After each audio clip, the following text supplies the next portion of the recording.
Well, Louisiana has used something called LARNA for about the last 15 to 17 years. LARNA is determines about 18 factors, and it's supposed to be a system by which it measures factors like age at the time of the original crime, previous criminal history, was the crime economically motivated or not. Then they kind of shift off to other, what is your education level, what programs have you taken while you've been incarcerated. But 18, it was okay at its time, and the best estimates today are that a LARNA score, which can run from a -5 to a +5, and they consider anything around a 1 or a 2 to be low risk, and then further down. LARNA had an accuracy rate of about 50%, because it wasn't a very quantifiable tool to use. Well, LARNA would ask you, do you have a substance abuse problem? Well, no, let me take that back. It's much, have you ever used drugs? Well, and if you say yes, if that means in college you smoked marijuana one time, you're going to be labeled as someone with a substance abuse need, and that's going to be a negative score. So see, that's how unscientific LARNA is. So the minute that happens, you say, well, yeah, I tried marijuana. Oh, there it is. There's your mark on there. There's a +1, and suddenly, and that cannot change unless you take substance abuse programming inside of the prison. Another question might be, was your crime economically motivated? Did you rob and kill someone, did you kill someone in the process of a robbery, economically motivated? Well, that's a negative factor, another negative factor, as opposed to, say, a crime of passion. That's a significant difference. But there's only 18 questions on the whole assessment, so and there's 2 columns, and one of them is kind of assessing you about your crime and about your background. So you're talking about 9 questions, and the other one is talking about your programming and the things that you have done rehabilitation-wise since you've been there, and that's about 9 questions. And so it's, and everything is weighted by, +1 or -1 or +2, and it was a tool of the time, and it served its purpose at the time, and it's long since, being useful as a tool. But LARNA didn't come around until about 15 or 17 years ago. So for the most of the people who are being affected by it now, most of those long-term inmates that are now coming up for parole, LARNA didn't exist when they entered prison. That was something that was done in the last 15 to 17 years during what they call their annual classification review. So that is something, and to a large degree, those things may not be accurate.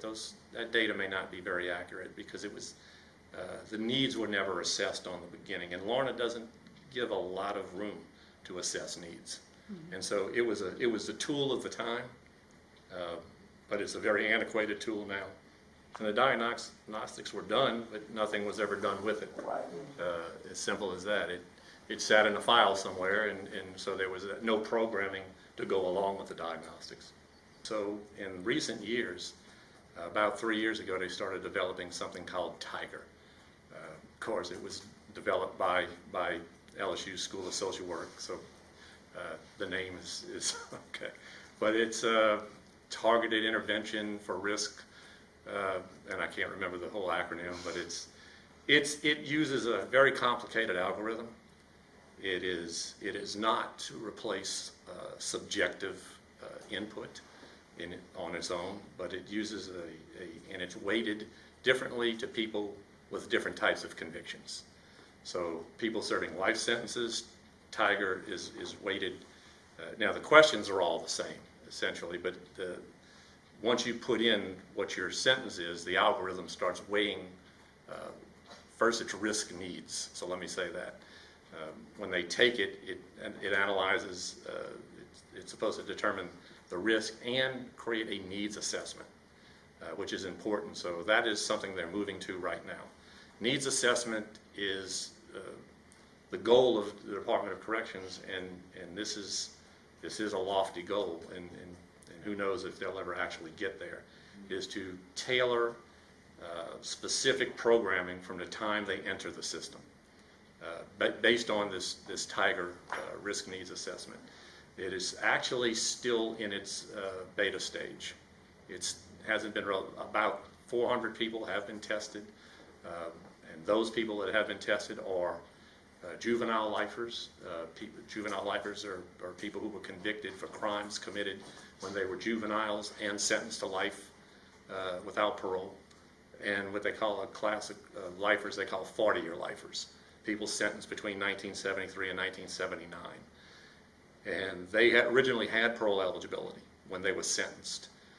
In 1979, when the state created life without parole, without any other action, they just essentially stopped giving that group of people parole hearings, with the presumption that they were now unlikely to be paroled under any circumstances. So that's how that group, last year the legislature specifically restored parole eligibility, even though legally it was never taken away. But so those are the two groups that have been tested. And I said again, Tiger is it's about 86 questions or criteria. Again, nothing excuse me, nothing's ever going to replace subjective reasoning. So, nothing's ever going to replace the human element when it comes to this. But it is a tool that's going to hopefully help.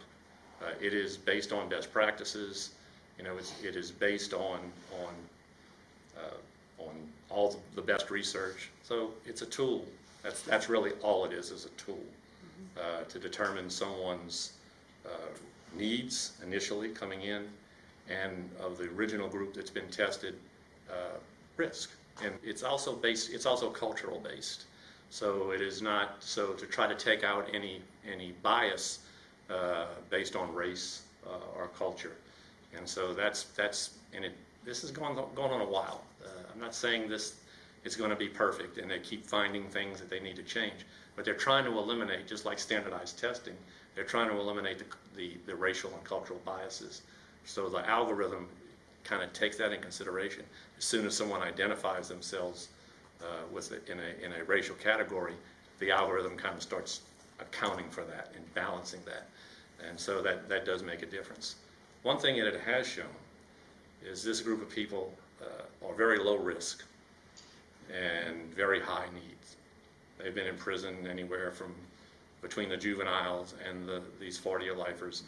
At this point, most of them have been incarcerated for 30, 40 plus years. And so obviously their needs are great because they're coming into a world that's significantly different from the world that they left. And but as far as risk factors, most of them are in their 50s or older. They have work ethics because they have generally held jobs, responsible jobs inside the prison. In many cases, they've held the same job for a decade or more, 2 decades. So they're very reliable. They're skilled workers. They have a good work ethic. They've aged out of what they call criminal mentality, and many of them are also first offenders, first-time felony offenders, and weren't necessarily criminal mentalities to begin with. That's a big factor when you're talking about someone convicted of a violent crime. The words violent criminal and non-violent criminal get thrown around a lot, and I think they're misused. Quite often define a violent criminal and define a non-violent criminal. Is everyone convicted of a violent crime a violent criminal? And the opposite is true. Is everyone convicted of a non-violent crime a non-violent criminal? So these words are thrown around, and part of it by media, part of it by lawmakers, the policymakers. And I think it sends absolutely the wrong message.